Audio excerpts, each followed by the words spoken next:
I know Los Angeles is like the world capital of Nepo babies, but I just want to clarify that I am not the son of Andy Samberg, or so his lawyers say.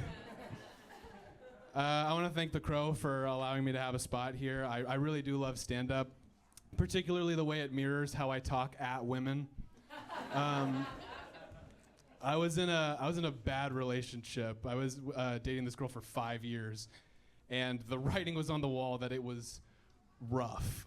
Pro tip, if you guys are both writing Valentine's Day cards to each other and both feel the need to write, "I know we've had our ups and downs," you're probably in the downs part. But yeah, no, we broke up, and then we had a little item exchange. The only things that we had yet to give each other were the Christmas presents we intended to get each other. So we had a little swap. I gave her the sweater I picked out, and she gave me comic books I picked out for myself. And it was a really fitting end for her to give me back my virginity. And then I went off into single life, and it was a really new territory. I found myself really gravitating towards people who had real single man energy. One of my friends, just a great guy, I took him out and we had dinner with this couple.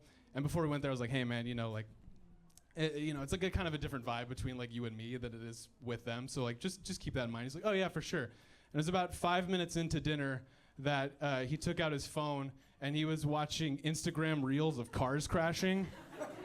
And he was sitting right next to the girlfriend of the group, and at one point he went, "Oh!" Well, yeah, that's nice, he's sharing. Later in the night, the girlfriend of the group went, "Oh my God, my boyfriend has the best Fozzie Bear impression. You have to do it, honey, you have to do it." And the boyfriend was gearing up to do it, and my buddy went, "I hate Fozzie Bear." But then the summer came, and I was feeling like very particularly lonely at that time. I was like, I have no hobbies. I dress like the Small Lebowski. I need to figure out what I got going on next. So I wrote out a list of activities to take up to seem cool. I called it the fuckable man hobbies. And it was also interesting because I realized my conception of cool is like a 70-year-old biker in a dive bar. Because it started more vague, it was like, oh, woodworking or surfing, and then it was like, darts, billiards, fingerless glove collecting, hiding my glaucoma from my friends. It's like, all right, well, but the one thing that I did stick with and follow through on was guitar.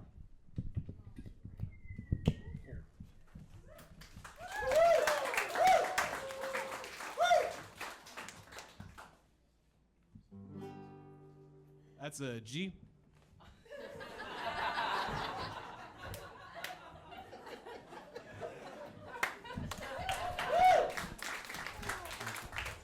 So after I, mastered being a sexual force, I did get a date, and I got it with a longtime friend, and the entire time I was doing my absolute best to not blow how insanely into her I was. It was on our first date that she was like, this thing, it reminds me of Batman and those Arkham video games. And I went, you play the Batman Arkham games? And she was like, "Oh, yeah. No, I really like the first one. Second one is obviously the best, but the third one's great because you get to drive the Batmobile." And I went, "Oh, yeah." Yeah, the Batmobile. I know the Batmobile. Oh, yeah, we know the Batmobile. And we're still together. That's my time. Thank you all so much.